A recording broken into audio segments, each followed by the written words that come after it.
Hey guys, so today we're making a shrimp and butternut squash sheet pan dinner. Please make sure you like, share, comment, and subscribe. Let's get started with the recipe. So you guys, this is the perfect recipe for fall. It was nice and comforting and super easy to make. Let me show you how I did it. And so I'm going to start by cutting up one butternut squash.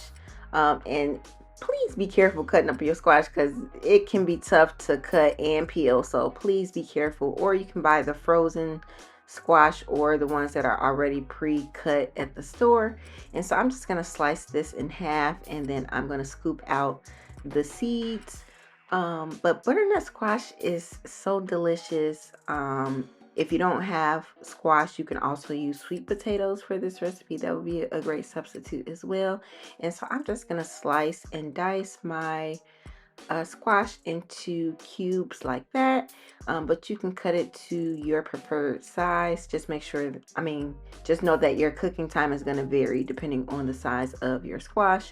And so I'm also going to cut up 2 bell peppers and 1 large onion. And so I'm just going to slice these vegetables. You can add or omit whatever you want. You could also add like broccoli to this or some kale to this if you want to. It's your sheet pan meal, so you can do whatever you want. Okay.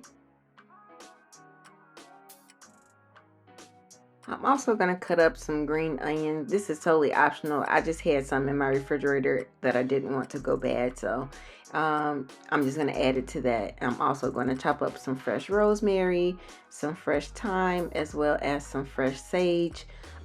These are all great herbs to put in here, and if you don't have fresh herbs, you can use dry herbs as well. But this actually came in like the little bundle. It is labeled as poultry blend, so all of these fresh herbs were in there together. And I'm also going to chop up 3 garlic cloves. And so I am using about 1.5 pounds of some large shrimp that I'm just going to season with some salt, some all-purpose seasoning, some black pepper, some smoked paprika, onion powder, garlic powder. But I don't care what seasonings you use. Just make sure your food is not bland, because we don't want no bland food, y'all. Okay. I also added in some ground cumin as well as some ground ginger. And I'm just going to mix my shrimp up, and I'm going to put it to the side because we're not going to add this until the last few minutes of the cooking process.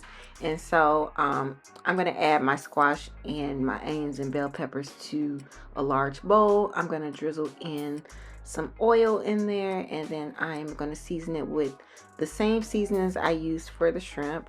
Again, you want to make sure that you season every layer of your food. I promise you, you don't want your food to be bland, okay? And so I'm just going to add all of this as well as the fresh herbs, and then I'm going to mix it all together.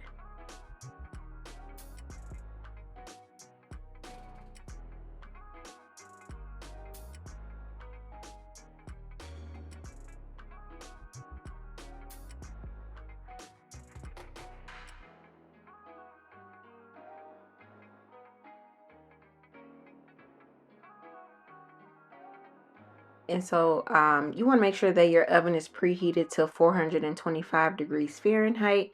So I just lined a large baking pan with some foil, or you can use parchment paper. And I'm going to spread my vegetables on there. And so my vegetables cooked for about 20 minutes.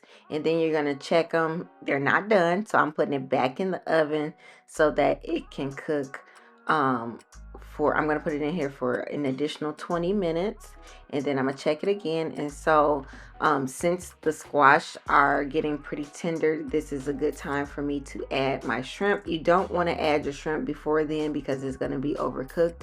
So I like to add it at the last 5 to 6 minutes of cooking. So I'm just adding in that shrimp. And then I'm going to put it back in my oven for about 5 minutes, and then it's going to be done. But this was really delicious. You can serve this with some other green vegetable if you want, like green beans, broccoli, spinach, kale, or you can serve it with some rice or some quinoa, some couscous, whatever you want. This your dish. And so I just sprinkled some herbs for garnish, and then I'm gonna finish it off with a squeeze of some fresh lemon juice just for some acidity and just to bring out some of those fall flavors. But this is the finished product, you guys. Very flavorful, very cozy. It's giving fall. So pretty. I hope you guys enjoyed this recipe. Please make sure you like, share, comment, and subscribe. I truly appreciate the support. See you next time. Bye.